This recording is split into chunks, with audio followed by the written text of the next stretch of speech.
На конкурсе «Моя профессия, мой почет» выбрали лучших швей Туркменистана. В финальном туре, организованном Союзом женщин и Национальным центром профсоюзов, встретились победительницы городских и вилаятских этапов.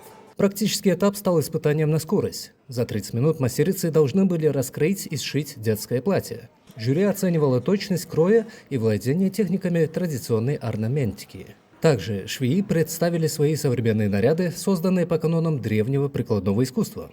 Показ сопровождали чтением народных преданий.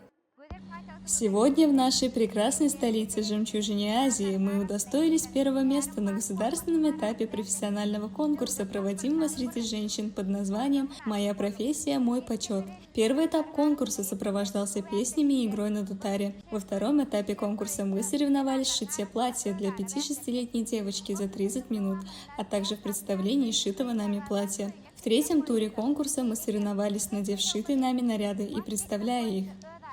По итогам смотра лучших рукодельниц наградили ценными подарками и почетными грамотами от организаторов. Отметим, что искусство туркменской вышивки включено в репрезентативный список нематериального культурного наследия ЮНЕСКО.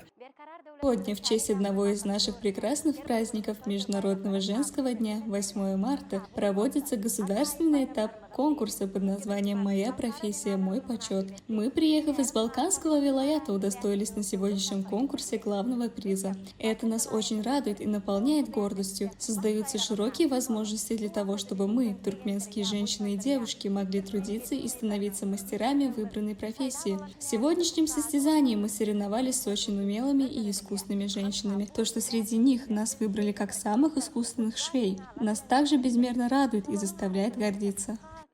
Туркменская вышивка – это уникальное декоративно-прикладное искусство, которое используется в национальной одежде всех возрастов, а в сельской местности по узору можно определить место проживания мастерицы.